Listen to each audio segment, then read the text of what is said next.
Deus abençoe. Coisa linda. Você pode sentar. Eu acho que não tem dia mais propício para falar sobre o tema que eu tenho para falar. Eu vou falar sobre família. E o tema, uma família extraordinária. Eu queria fazer um exercício com vocês hoje. Eu queria pegar uma família da Bíblia, a família que Jesus inclusive contou uma parábola sobre essa família, e eu queria tirar alguns princípios para a gente. A família é a família de Lucas 15. Então abre sua Bíblia aí, Lucas 15, versículo 11. Eu vou pegar uma família, a família do filho pródigo. Um pai, dois filhos. A gente vai ler essa história. A verdade é que a família é... talvez a geografia pode ser um pouquinho mais para você pode botar aqui um pouco mais para trás ali. Isso que eu geralmente começo. Obrigado, você é demais. Verdade que nós começamos. Ué, cadê o meu iPad? Tá aí. Nós começamos a vida e nós sabemos que dentro da família não existe lugar no mundo que não seja palco de tantos sofrimentos e de tantas alegrias.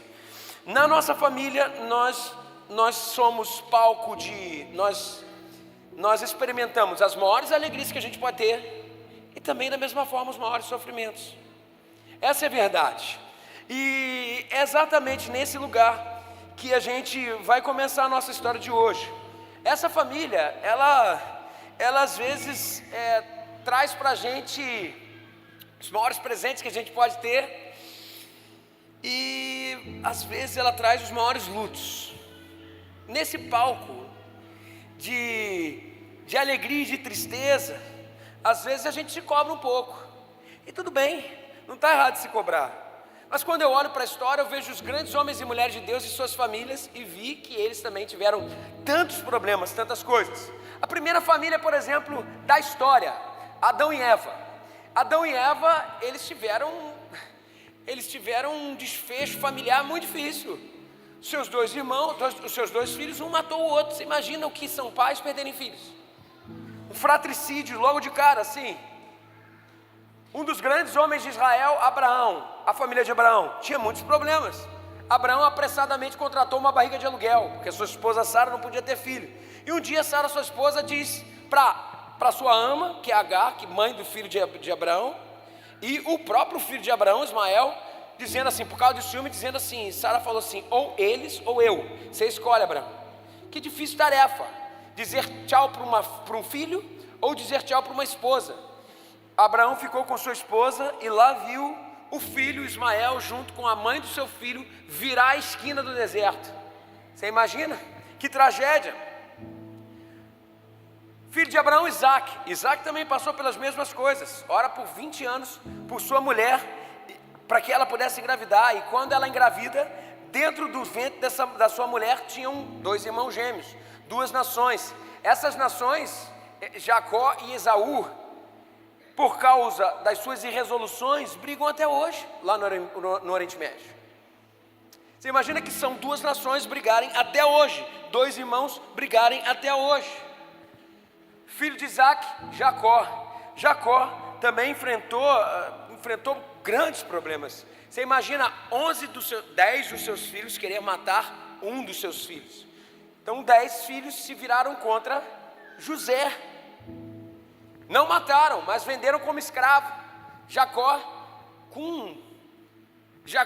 pensando que o filho tinha morrido, porque foi a mentira que eles contaram, só foi ver seu filho já na sua velhice, com irmãos que ajustaram a reconciliação muito depois.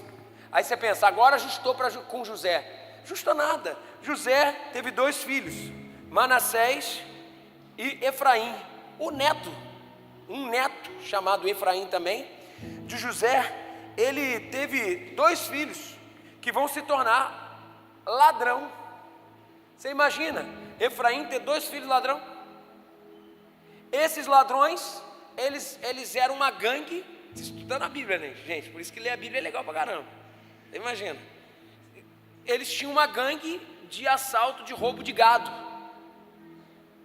E os netos de José foram assassinados por causa disso. Agora você imagina o que é José ter que ir ao funeral dos seus netos. Foi o que aconteceu.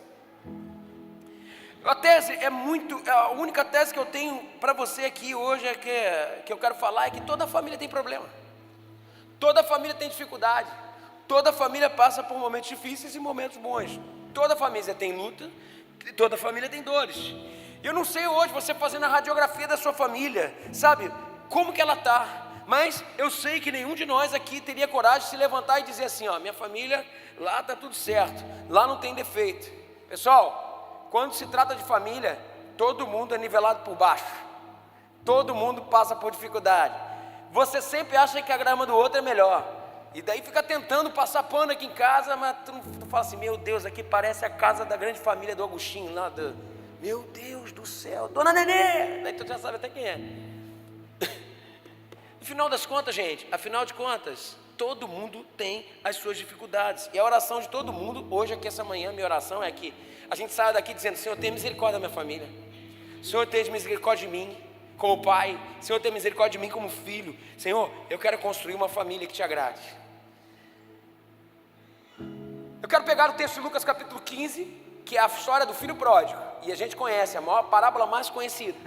A gente sabe que essa história foi feita para dizer que Deus ama a todos, aqueles que vão embora e aqueles que ficam e pensam que amam a Deus, mas muito pelo contrário, só querem o que Ele pode dar.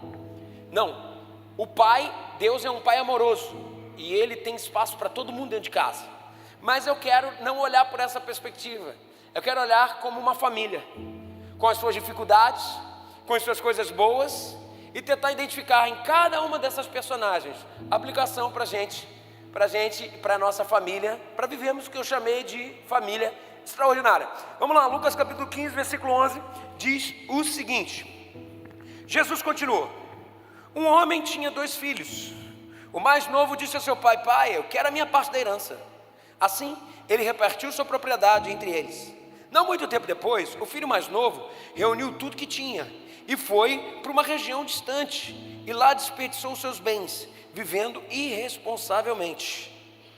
Depois de ter gasto tudo, houve uma grande fome em toda aquela região, e ele começou a passar necessidade.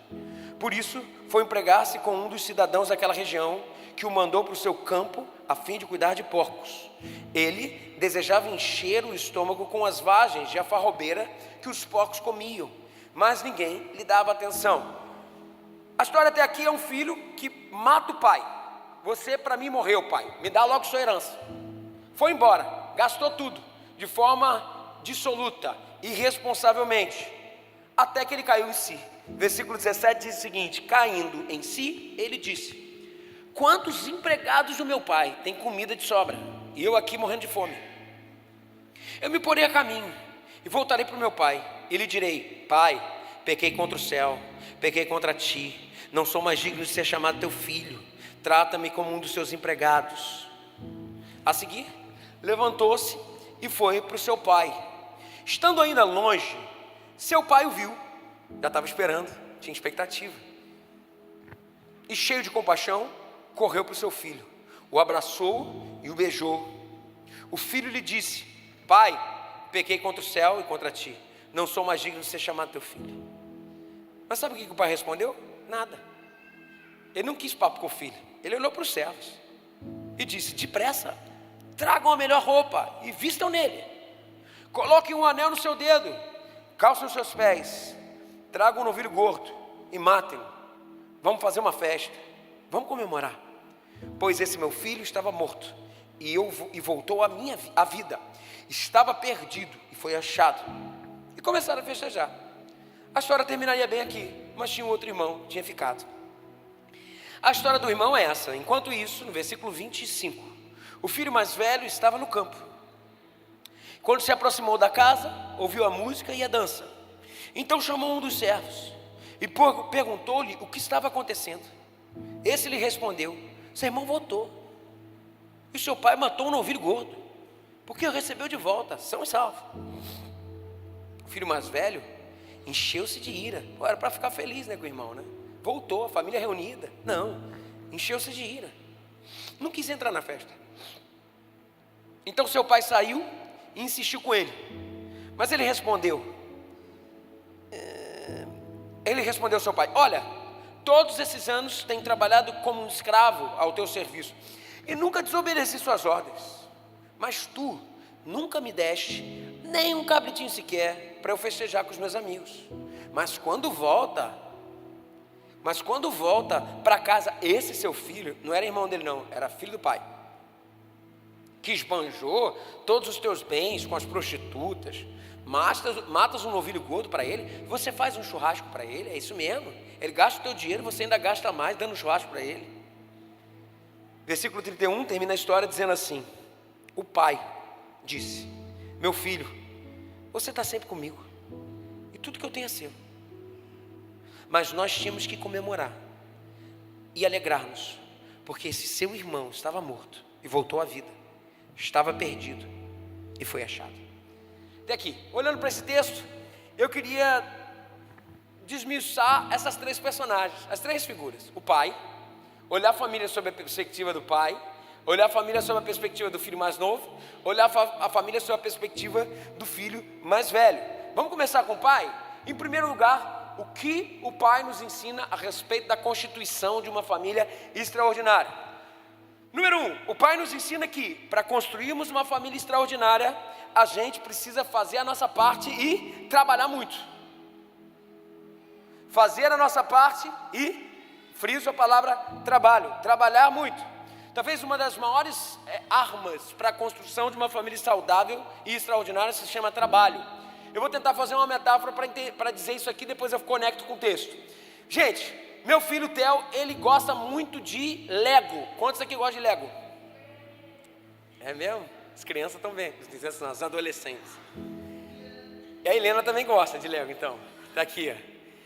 E eu lembro o primeiro Lego que o Theo ganhou, um Legozinho de 150 peças, alguma coisa assim. Sentei com a maior pegada para montar o Lego do Theo.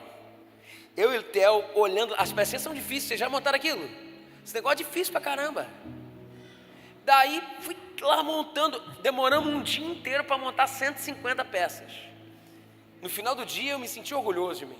O Theo também junto comigo. Pai, olha o que a gente fez. Eu falei, filho, foi maravilhoso. No meu coração assim, foi ótimo, tudo certo. Mas eu falei, tá bom, né? Tá bom. Dá um trabalho desgraçado montar aquele Lego lá. Trabalho. Daí minha mãe teve aquela ideia maravilhosa de jirico. Minha mãe está ali. Já sei, vou dar um Lego pro Theo de 1000 peças. Um Titanic. E o Theo ama Lego, ama. Titanic, 1000 peças. Quando minha mãe recebeu, eu fiz assim. Comecei a montar. Gente, o Titanic afundou. Até hoje não saiu. Eu cheguei para minha mãe e falei assim: mãe, pô mãe, dá um carrinho da próxima vez. Ou um PlayStation 5, o que vocês acham, pais? Oh, aleluia, a galera aí do PlayStation. Mas como é que funciona o PlayStation? É isso que as pessoas pensam a respeito de família, tá? Pensa que família é só ligar na parede e sair jogando. Família é Lego, não é PlayStation 5. Caramba, que metáfora, hein? Para crianças, assim. É Lego, né? Família é Lego, não é PlayStation 5. O que eu quero dizer com isso é, dá trabalho. Tem que olhar a pecinha, tem que ajustar, tem que refazer. Tem gente que casa pensando que comprou um PlayStation 5 para brincar. Não é isso. Família, se fosse um brinquedo, seria um Lego. E não seria de 1000 peças, seria de 10.000 peças. Para a gente montar até o final da vida. E sempre, eu costumo dizer que família, no jogo da família, nunca se ganha de goleada. É 0-0, de vez em quando 1-0, de vez em quando tu está perdendo 2-1. Mesmo você que é tricolor que está aqui hoje, de vez em quando tu perde. Hoje a gente vai ganhar do Vasco, inclusive.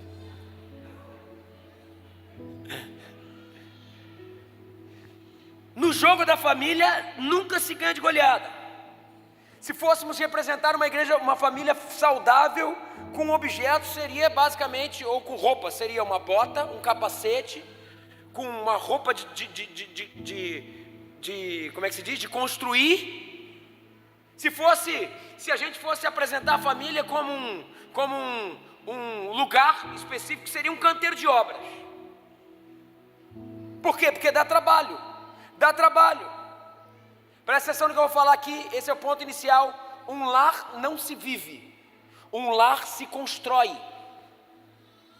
Um lar não se coloca na parede e sai jogando. Um lar pega o mapa, vai fazendo pecinha. O negócio lá do Titanic, eu montei a base do Titanic toda errada. Minha mãe teve que refazer tudo. Essa é a metáfora da vida, gente. Essa é a metáfora da família. Um lar não se vive, um lar se constrói. Sabe, não tem jeito.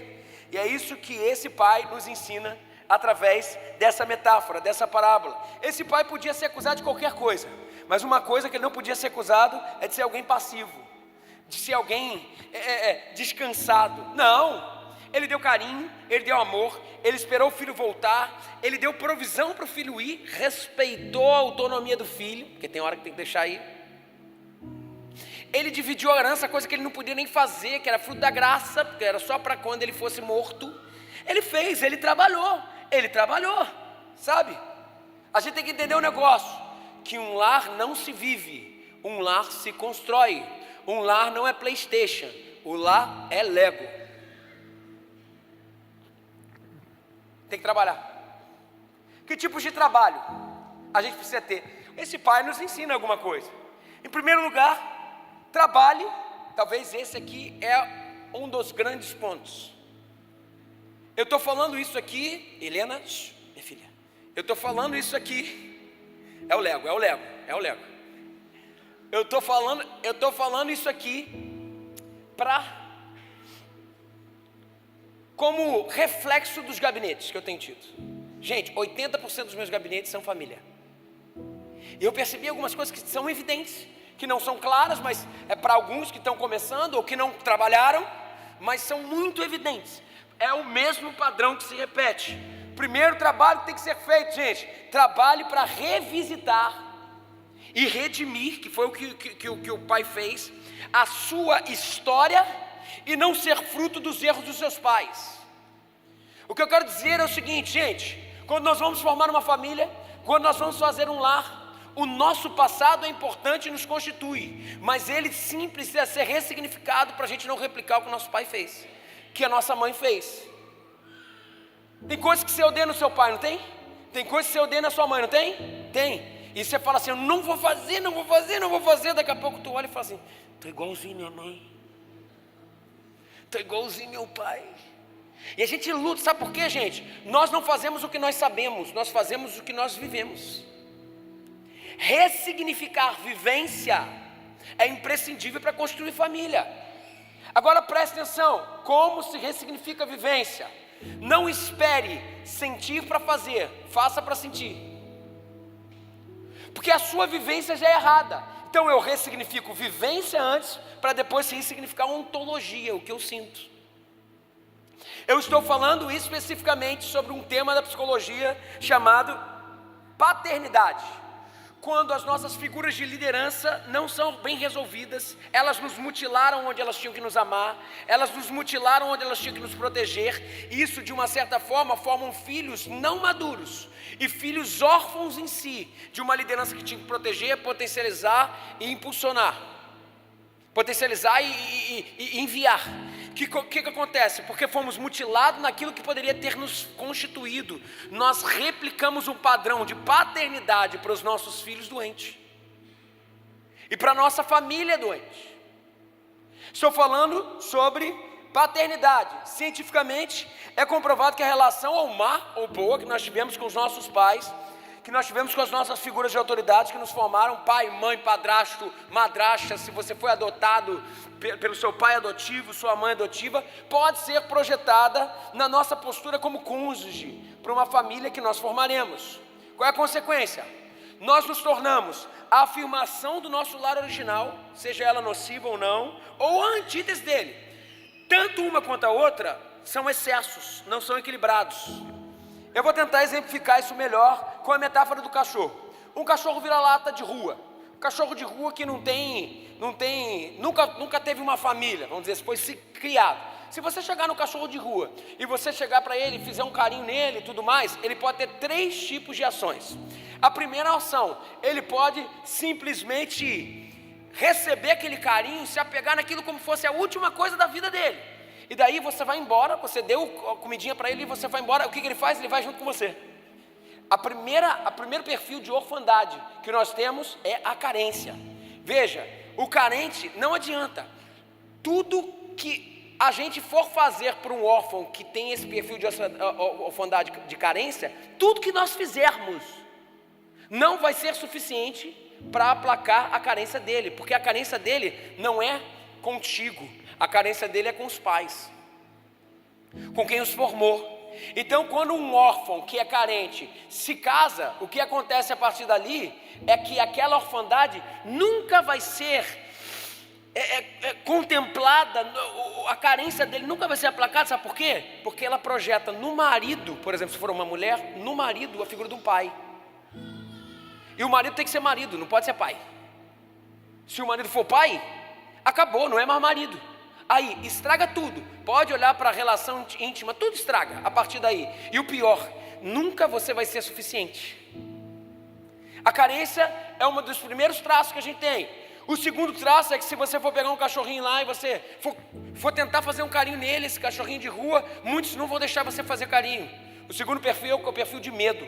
O cara não se entrega de verdade nas relações, ele tem medo de tudo. Por quê? Quem deveria protegê-lo e amá-lo nas relações familiares, simplesmente o feriu, o mutilou.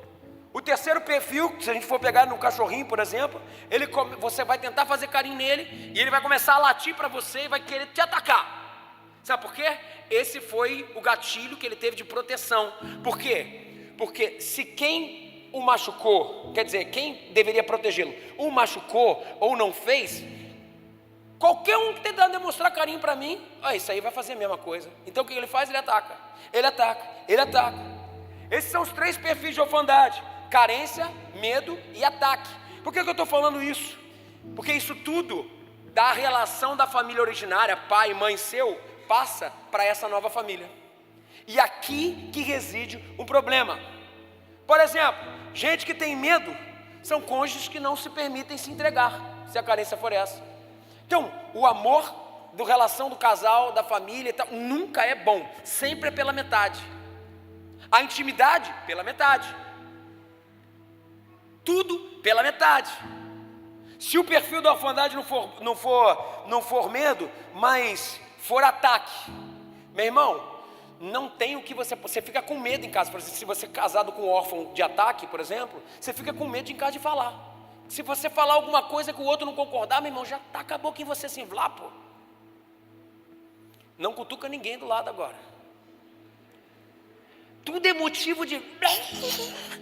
Calma, meu irmão, vamos viver na moral, pô. Tudo é ataque. A casa se torna um ringue. Quer ver outro perfil? O perfil de... Primeiro foi o perfil de medo, o perfil de ataque, e o outro é o perfil de carência. Se eu projeto na minha esposa uma mãe que eu não tive, a esposa tem que ser esposa. E por mais que ela seja esposa e a melhor que ela tem para ser, ela nunca vai ser sua mãe, cara. Você sempre vai ter dentro de você algo faltando, que não vai ser resolvido e projetado na família próxima. E se a gente não organiza isso, ou seja, se a gente não olha para trás, como aconteceu com Jacó, lembra de Jacó? Se a gente não olha para trás e ressignifica, muda de nome, a gente leva aquele lastro de sangue que nos mutilou para a próxima família. Não tem jeito, não tem jeito. Se a gente quiser ter uma família extraordinária, a gente tem que trabalhar para garimpar o passado, revisitar o passado, e a partir daí reconstruir um caminho saudável. Realmente, dá trabalho olhar para o nosso passado e trabalhar para a construção de uma família livre do medo, livre da carência, livre do ataque. Dá trabalho, por exemplo, refazer quem somos e boicotarmos os nossos sentimentos adoecidos para fazer o que é certo e não o que a alma adoecida pede. Vou repetir isso aqui para vocês, para pensar um pouquinho. dá trabalho refazer quem somos e boicotarmos os nossos sentimentos adoecidos para fazer o que é certo e não o que a nossa alma adoecida pede. Vou exemplificar isso aqui. Você não foi amado pelo seu pai, você se tornou um órfão carente. Pai, padrasto, figura de autoridade, não importa o que. Você se tornou um órfão carente. Sabe o que vai acontecer? No seu coração, se for uma mulher, tá? O seu marido nunca vai te dar carinho. Independente do que você faça, do que o marido faça. Ele nunca vai ser suficiente, porque você projetou um pai, não projetou um marido. Ou seja, o amor e o limite do amor do outro tem que ser discernido por você, para que a partir daí você consiga construir uma relação saudável. Então, se a alma está adoecida e eu tomo decisões pelas minhas percepções efêmeras, a consequência disso é que eu nunca vou conseguir tomar decisões certas, porque o coração doente está tomando decisão.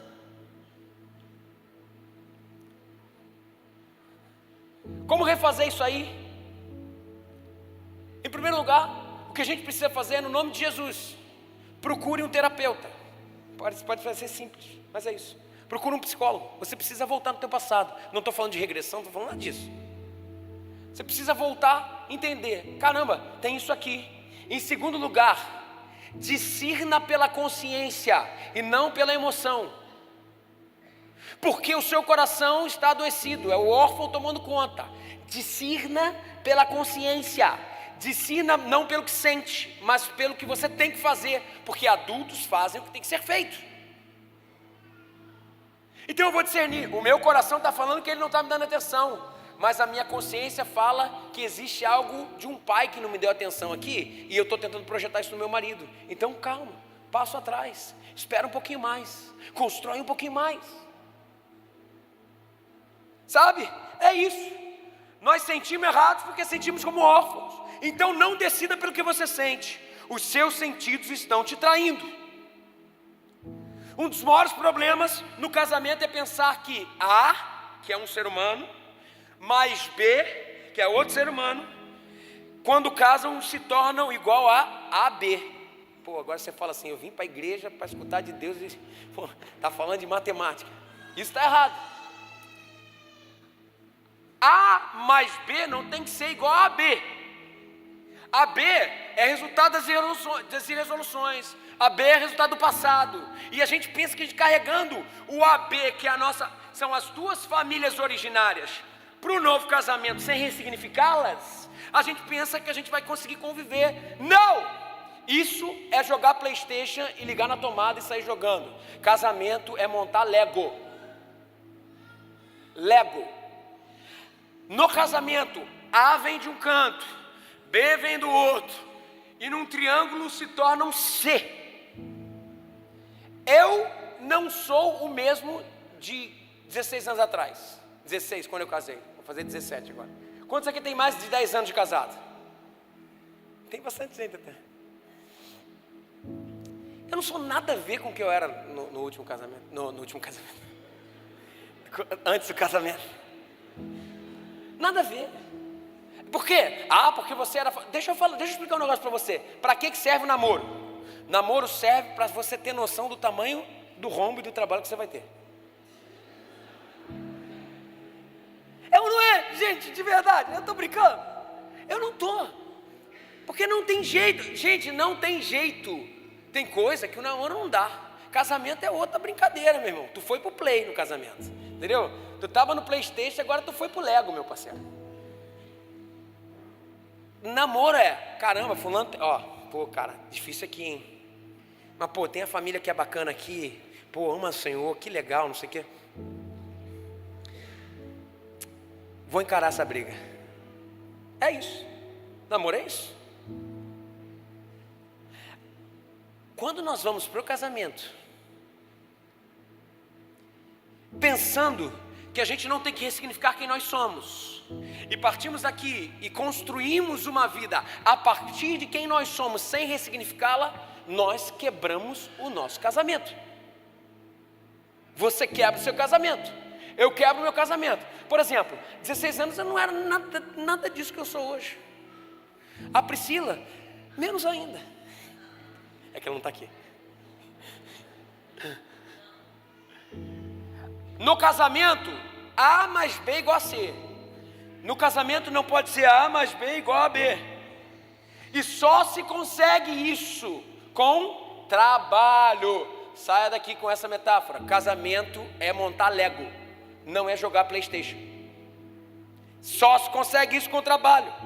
Quanta gente chega no meu gabinete, gente, isso aqui é um dos maiores problemas que eu tenho. Chega no gabinete, gente que não trabalhou, não botou um tijolinho na família. Um tijolinho, eu sou A, eu continuo A e ponto final. Ele tem que me aceitar do jeito que é, não casasse. Não casasse. Ficasse sozinho. Se você se dispõe a casar, você tem que botar o cap na cabeça. Você tem que botar os equipamentos de obra e falar, vamos construir, vamos construir, vamos construir. Casamento é trabalho.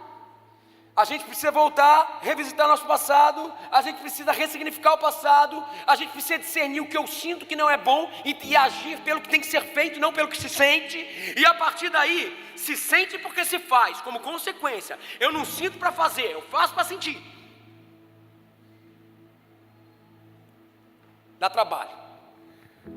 Dá trabalho, por exemplo, esse pai fala, dá trabalho, por exemplo, não só pela parte de olhar para o passado e se refazer na história, mas dá trabalho para manter sempre a esperança de que o seu lar vai ser plenamente restaurado. Dá trabalho manter essa esperança. E é isso que o pai faz. O que eu acho curioso é que o pai da parábola não passa a impressão de que ele já tinha deixado tudo preparado para que o filho voltasse. Ele deixa a impressão de que ele já tinha deixado. Ele tinha deixado o anel pronto, ele tinha deixado o bezerro cevado pronto, sandália, roupa, tinha deixado tudo pronto. Ele tinha esperança na restauração do seu lar.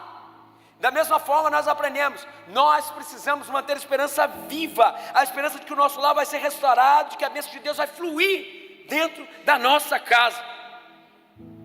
Sabe o que a gente fala? Faz muita diferença. O filho está lá, meu irmão, variado pela vida, tomando várias decisões ruins. Aqui, ó, tua palavra. Filho, eu acredito, tu vai ser um grande pastor um dia. Filho, eu acredito muito no que Deus tem para a tua vida, filho. Eu acredito. A filha está lá com problema, filha. Eu respeito suas decisões, sabe?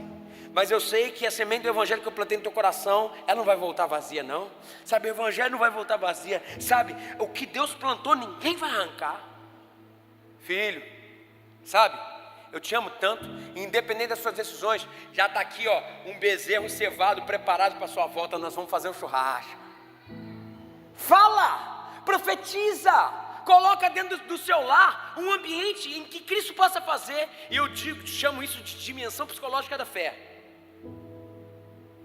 O que sai da tua boca, o que sai da sua boca. A gente vê família, marido virando para a esposa assim, tá vendo aí? Igual tua mãe, aquela jararaca.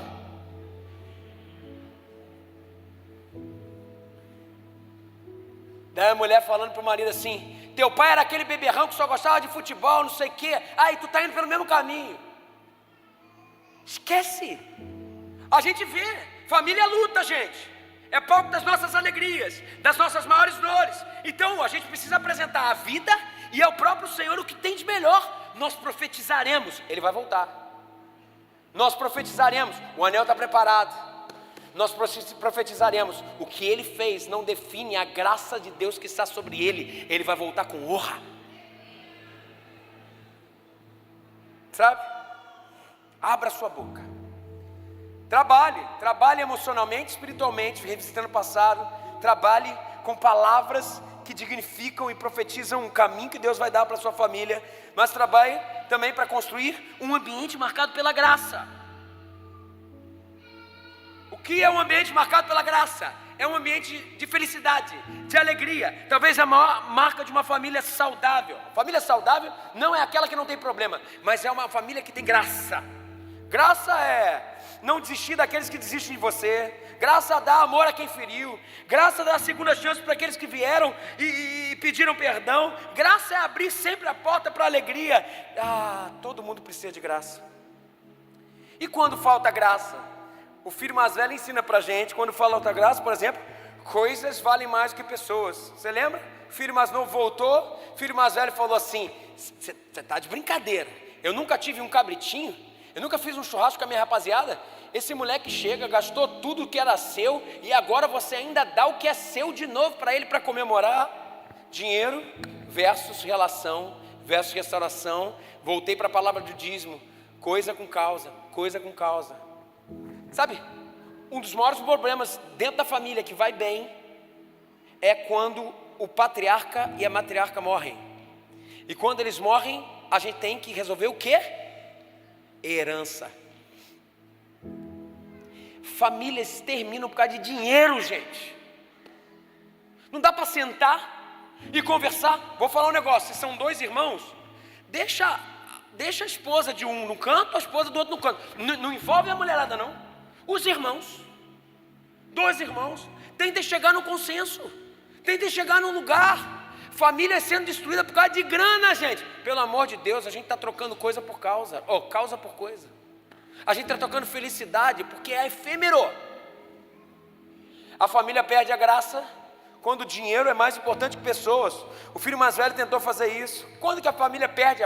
Falta graça na família também. Falta graça na família quando o ambiente não é leve. Pior coisa que tem é viver dentro de uma família com um ambiente pesado. Fica com medo de falar as coisas, e ser reprimido, ser replicado. O ambiente não é leve. O que é não ter um ambiente leve? Quando o irmão mais novo lembrou da casa dele, o irmão mais novo lembrou que existia uma casa, que ele estava passando por dificuldade. Sabe qual foi a lembrança que ele teve? Quantos trabalhadores na casa do meu pai tem comida, tem tudo de farto, e eu aqui não tenho o que comer. Sabe o que o irmão mais novo lembrou? Lembrou da mesa farta, da generosidade, lembrou do cuidado, lembrou da atenção, lembrou da maneira leve de viver da família. Gente, na hora que a coisa aperta, o que fica são os encontros, são as decisões de vida. O ponto e a pergunta é o seguinte: quais são as memórias que os nossos filhos terão da nossa casa quando eles saírem de lá? Quantos filhos casam para fugir do ambiente tóxico dentro de casa? Gente, a gente vive 24 horas com a nossa família. Vai, tudo bem, 24 horas não, tira 8 horas aí para o trabalho. O resto é tudo com a família. A gente vive a nossa vida com a nossa família. Não fazer disso uma experiência prazerosa é fazer da nossa vida um inferno. Quando falta graça, então, pessoas valem muito menos do que dinheiro. Quando falta graça, o ambiente é pesado. E quando falta graça, não há flexibilidade na família. Presta atenção nisso. As famílias precisam ter princípios sólidos, aquilo que elas não negociam, mas as suas linhas precisam ser flexíveis, porque o que é flexível não quebra. É como a ponte Rio-Niterói. Vocês já passaram por ela? Vocês olham, de vez em quando mandam assim para mim.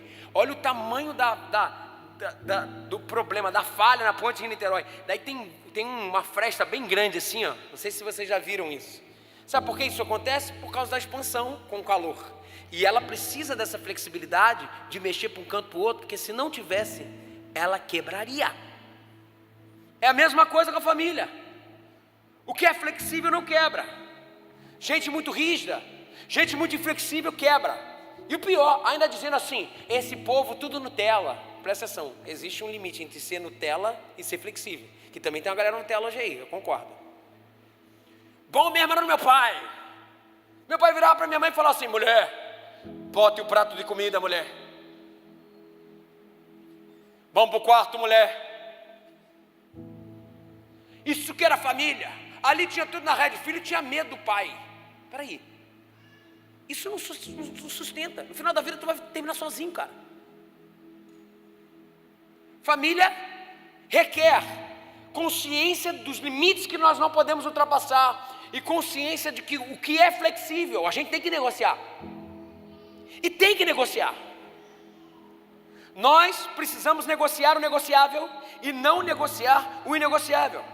Tem coisa que a gente não negocia mesmo, mas tem gente que não negocia nem o que é negociável. Não, hoje nós não vamos sair não. Não, por que não? Porque não quero. Pô, vamos jogar bola. Não, hoje não é dia de futebol. Hoje é dia da gente ficar em casa todo mundo. E vai fazendo assim, vai quebrando tudo. Sempre a minha autoridade é conquistada não pelo exemplo, mas pela autocracia, sabe? É duro demais viver assim, inflexível demais, pesado demais, e machuca de nós demais. Então, com o pai, nós aprendemos que família dá trabalho. E o que nós aprendemos então com o filho pródigo, o filho mais novo, o filho que se foi? Claro que não pelo que ele fez, mas pelo que não se deve fazer. Como se o filho pródigo tivesse aqui hoje e falasse assim: aprendi a lição, deixa eu passar para vocês o que nós precisamos fazer a partir disso. Primeiro, se com o pai uma família se constrói com trabalho, com o filho pródigo ele falaria para a gente: uma família se constrói com sabedoria. Por isso, número 1 de sabedoria: cuide para não fazer o certo na hora errada. Ou seja, aprenda a discernir os tempos. O rapaz sair de casa na hora certa, tudo bem, mas sair de casa na hora errada, tudo mal. Pensa comigo, um camarada, um solteirão de 50 anos, vivendo na casa dos pais, tem alguma coisa errada, é ou não é? Tem, mas na hora certa a gente tem que sair. Então sair de casa não é errado, mas tem a hora certa. O problema é sair na hora errada, com a motivação errada, que foi o que aconteceu com o filho pródigo. E o conselho do filho pródigo para a gente seria o seguinte: não espere a crise chegar para você descobrir o que é de fato importante na vida. Filhos, prestem atenção no que eu vou falar aqui. Tem filho que só valoriza os pais depois que perde, é mesmo? Ou que depois que sai de casa. Depois que, quando vira pai, fala: caramba, meu pai era top. Mas daí já foi, sabe? Só lembra da casa de pai como um lugar de fartura quando já está na pior. Enquanto tinha mesa farta, estava tudo certo. Enquanto tinha aconchego, estava tudo certo. Mas não valorizava. Então preste bem atenção nisso. Não espere uma crise chegar para você valorizar a sua família. Segundo lugar que o filho pródigo falaria é: não hesite em voltar para casa, mesmo que você tenha feito tudo de errado até aqui. E eu acho bonito demais isso. Você só volta para a casa do pai se for humilde o suficiente. Tem gente que diz: eu prefiro comer o pão que o diabo amassou do que voltar para casa. Eu não volto. Não estou falando de voltar para casa como filho voltando para o pai. Eu estou falando de forma alegórica aqui. É de arrependimento, de olhar para trás, sabe? O filho não agiu assim. O filho foi claro, ele caiu em si, reconheceu o seu erro e ensaiou um discurso: pai, pequei contra ti, já não sou digno de ser chamado de seu filho, me aceita pelo menos. Talvez você esteja aqui hoje e você precisa voltar para o pai, voltar para a casa do pai, se reconciliar com Deus. Talvez você precise pedir perdão. Pedir perdão para o pai, pedir perdão para a mãe, pedir perdão para o filho, pedir perdão para a esposa, pedir perdão para o marido, pedir perdão para os avós.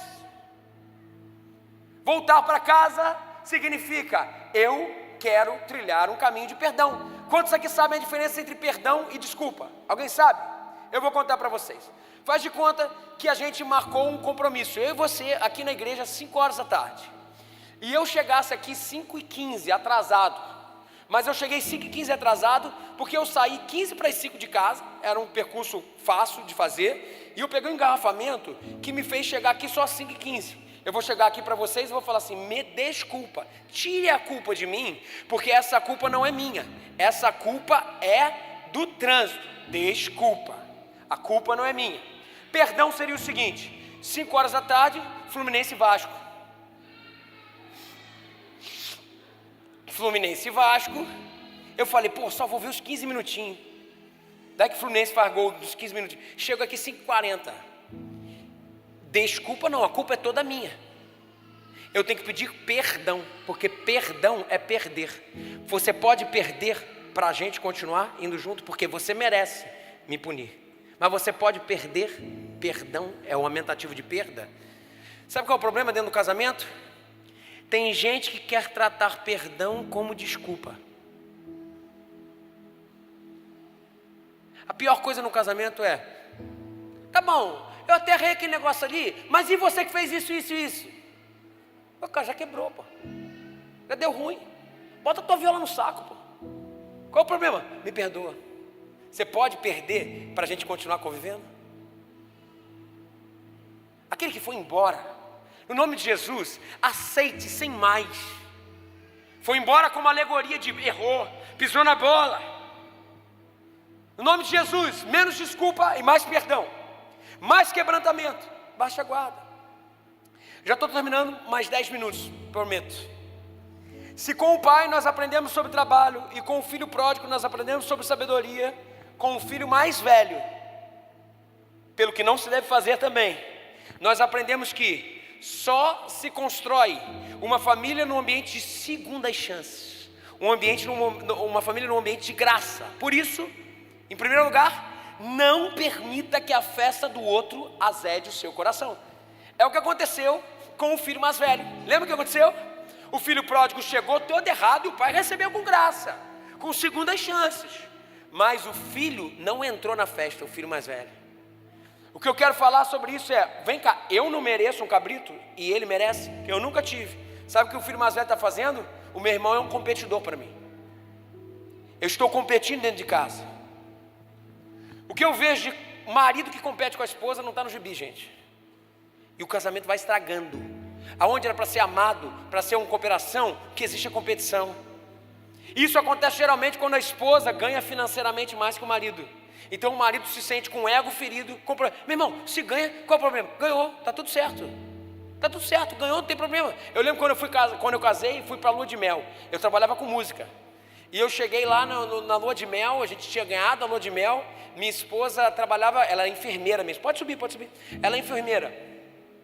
E a gente chegou no guichê lá do hotel que a gente ganhou lá para ficar. Daí, legal, vocês estão de lua de mel, que bacana, que legal. E aí, o que você faz da vida? Eu falei, eu sou músico. Daí um olhou para o outro e fez assim. E a tua esposa? Minha esposa é enfermeira. Ela bateu no meu ombro e falou assim, já vi quem vai sustentar a família. Ser rico não foi com você. Claro que aquilo no meu coração marcou, mas que bênção que minha esposa ganhava mais que eu. E ela por um tempo sustentou a nossa família. E eu fui construindo a minha carreira também. Quando nós motivamos as relações por competição, marido vira inimigo, esposa vira adversário. Filhos competem entre si. Você viu? Tem irmão que é bom. Tu vê a nota que teu irmão tem? Só tira notão. E você aí fica aí sem estudar. Sabe o que acontece? Você começa a nutrir Jacó e Esaú. 2 filhos para brigar. Lá em casa, cada filho é diferente, gente. Vocês sabem disso. E não é porque tira notão num canto e o outro não tira que não vai dar certo na vida. Claro que não. Cada um tem uma ênfase. Vou contar, por exemplo, lá em casa. Meu irmão, TDAH total. Meu irmão era assim, o professor estava explicando, no ápice da explicação, passava uma mosquinha e ele ia com a mosca. Assim. Só tomava bomba, meu irmão. Só tirava nota baixa. E eu sempre gostei de estudar. Sempre gostei. Sempre tirei notão. Michel está aqui, estudou comigo. Ju também está aí, estudou comigo. Sempre tirava notão. Eu gostava, eu gosto de estudar. Até hoje eu gosto de estudar, ué. Eu gosto de ler, gosto. Meu irmão também gosta, mas meu irmão tem TDAH absurdamente. Eu lembro que lá em casa minha mãe não ficava falando, aí Everton, anota, que bacana. Minha mãe vinha em mim e falava assim, filho, teu irmão é incrível, né, Luiz César, né? A capacidade que ele tem de amar as pessoas é incrível. Meu irmão é isso mesmo, né? A capacidade que ele tem de amar as pessoas é incrível. Daí eu no meu irmão e falava assim, meu filho, quanto amor você tem? Nós vamos descobrir o que você vai ser da vida ainda. Não falava isso não, né, mãe? Falava isso não. Hoje meu irmão descobriu, o TDAH dele colocou um hiperfoco nele. O hiperfoco dele são 3 coisas. Ele ama o Senhor, mas ama o Senhor mesmo, assim, é crentaço. Ama o Senhor. Segundo lugar, peixe. Ele gosta de peixe. Demais. Em terceiro lugar, ele gosta muito de aviação. Ele se tornou um piloto top. Se a gente fosse, e eu me tornei pastor.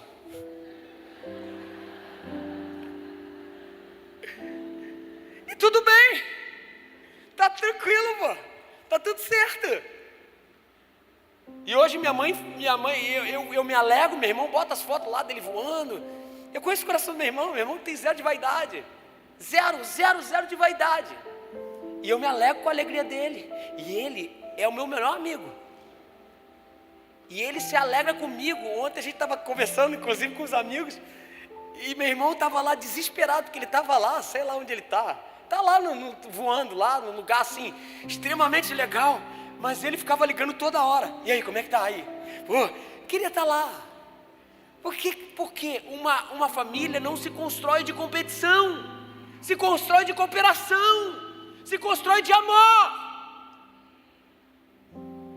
Não posso explorar isso aqui que eu vou falar sobre competição agora, mas eu quero só dar um plazinho, porque isso aí tem... Eu estou botando o gabinete para fora hoje, gente. Hoje eu estou fazendo uns 50 mil gabinetes junto aqui. Vou falar aqui, rapidinho, mas você vai ter que dar teu jeito.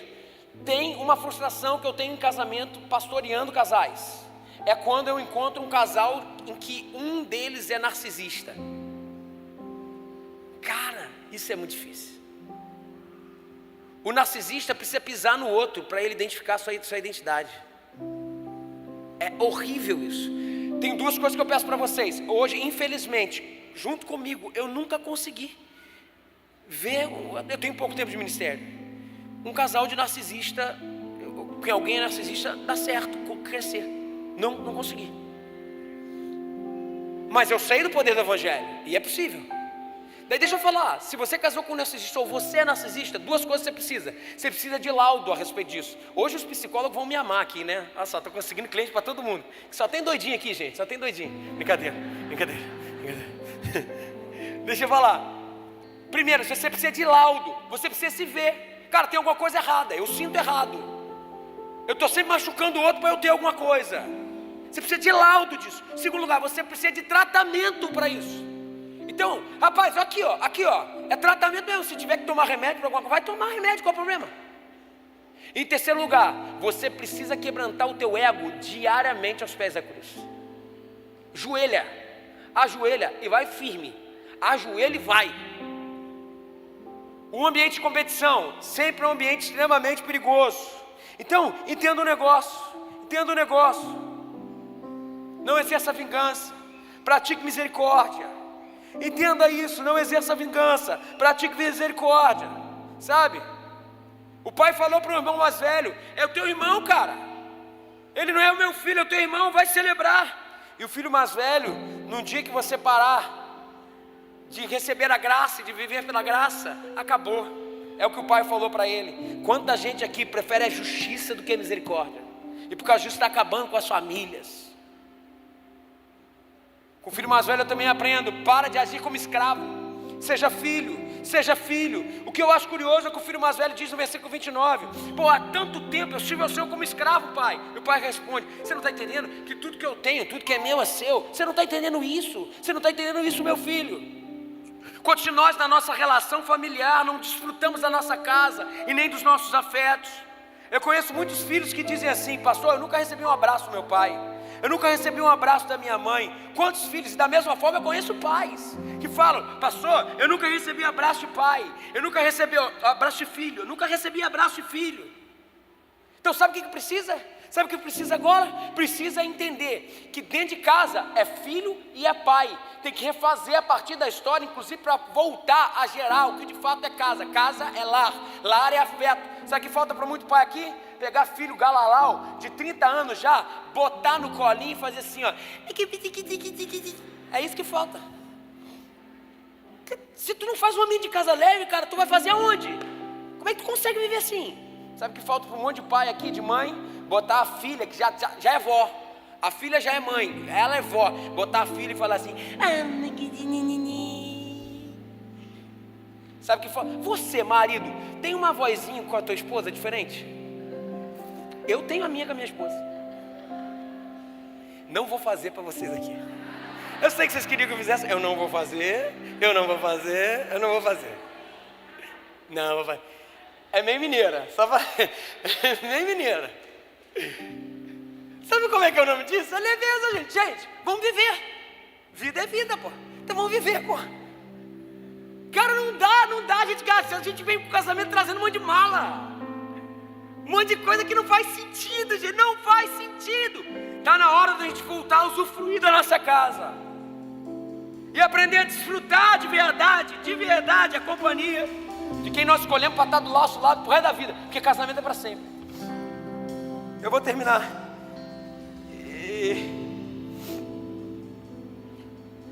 Com a pergunta: onde está indo a tua casa? Para onde está a sua casa? Eu quero ler um texto que eu li, eu prometo, mais 3 minutos. Eu quero ler um texto que eu li lá no Retiro de Casais e que para mim me tocou profundamente. É a história de uma mulher. Ela começa dizendo assim: eu tenho 80 anos e de alguma forma eu acordei no meu corpo de 32 anos, só por um dia. Acordo com pequenas mãozinhas puxando o cobertor. Mamãe, mamãe, acorda. Eles gritavam. Eu abro o olho, sento devagar. Meus bebês, eles estão pequenos de novo. Eu suspiro, eu choro. Eles se jogam na cama, rindo, se mexendo, se enroscando.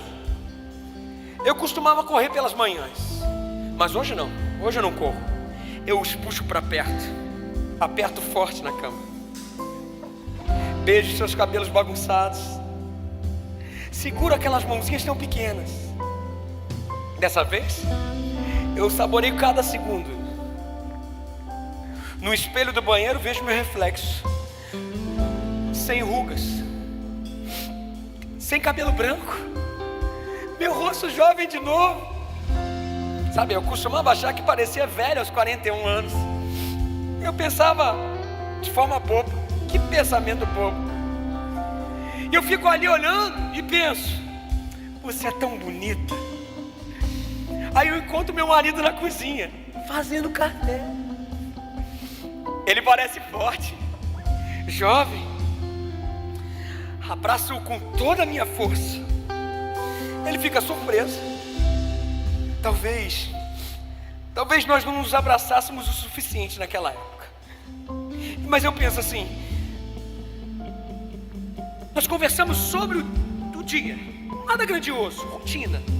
Mas hoje, tudo parece grandioso. Eu decoro o som da voz dele, o timbre. Entramos no carro, as crianças brigando pelo cinto.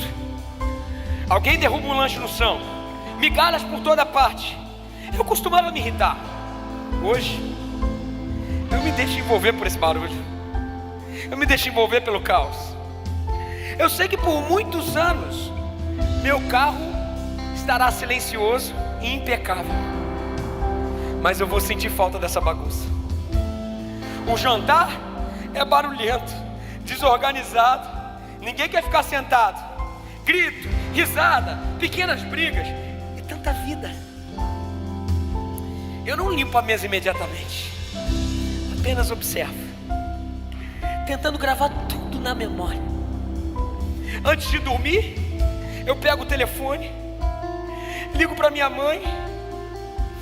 Eu ouço a voz dela: mãe, mãe. Eu não ouvi essa voz há tantos anos. Eu fecho os meus olhos, eu deixo que as palavras inundem meu coração. Eu digo que amo, eu que amo, eu amo, eu amo. Eu digo que amo e amo de novo. Eu não quero desligar, eu não quero desligar. Mas dessa vez, eu não deixo nada por dizer, eu digo tudo. Na hora do cultinho doméstico, eu não pulo as páginas. Hoje não, eu leio cada palavra, cada palavra. E depois que acaba a historinha, eu pergunto assim: podemos ler mais uma? As crianças dizem que sim. Eu não quero que esse dia acabe. Ganhei mais um dia, e dessa vez eu sabia o quão precioso ele era. Isso era alegria, isso era amor. Aquelas mãozinhas, os jantares barulhentos e bagunçados, nossos corpos jovens e fortes de novo, sem dores, nossos pais ainda vivos. Tudo isso significava tanto, tudo isso importava muito mais do que imaginávamos. No fim das contas, a vida não se mede pelas coisas que nós temos juntos, mas pelas pessoas que abraçamos. Não são os carros limpos, as agendas organizadas ou os planos perfeitos que nos sustentam. São os encontros, são as estações, são os olhos que nos olham de volta, as vozes que amamos ouvir, as mãos pequenas que seguram a nossa por tão pouco tempo. A história nos lembra que os dias comuns, aqueles que muitas vezes tratamos como problema, são exatamente os dias que um coração mais velho daria de tudo para reviver. O que faz a vida valer a pena não é o que possuímos, mas quem amamos e quem nos ama. Porque quando o tempo passa e tudo muda, sobram apenas as relações, e é nelas que a vida inteira se esconde. Como é que está a tua família, cara? Você tem trabalhado? Ou você só tem jogado PlayStation? Como é que está a sua família, cara? Você tem agido com sabedoria ou o que importa é você? Como é que está a sua família, cara? Você foi feito da graça, do perdão, da leveza, atuada da sua história, ou do que você acha que tem que ser? No nome de Jesus eu te falo algo. No nome de Jesus, nunca é tarde demais de você se arrepender e recomeçar. Celebre as alegrias, celebre a vida, celebre a sua família. Nela nós somos felizes. Fique de pé no seu lugar.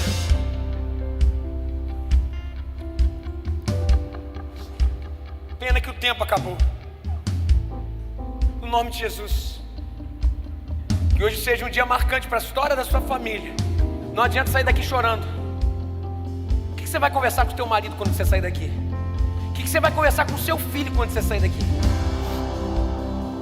Que essa manhã seja marcada por um confronto que nos leva a A mais B ser igual a C. Que um novo seja emergido em nós e a partir de nós. Senhor Jesus, nós te amamos. Senhor Jesus, nós dedicamos a nossa casa a Ti, a nossa história a Ti. Nós somos Teus.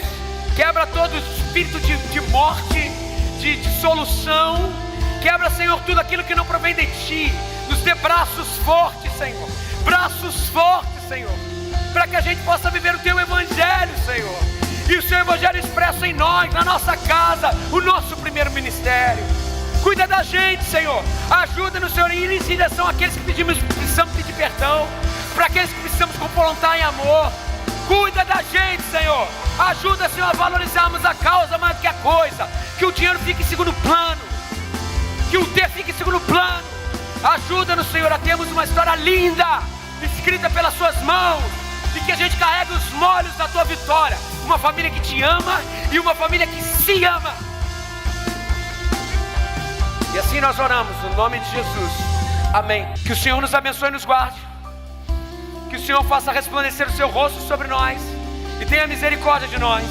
Que o Senhor sobre nós levante o Seu rosto e forge uma família que Te ama, e forge uma família que tenha paz, e que essa paz invada não só a nossa família, mas que através de nós invada esse mundo. E assim nós oramos no nome de Jesus. Amém. Você pode dar um abraço aí na sua família, quem está aí de lado, e depois disso dá uma forte salva de palmas ao Senhor. Vamos sair daqui celebrando, dizendo: nós declaramos, profetizamos na nossa família vida. Deus abençoe, gente. O nome de Jesus.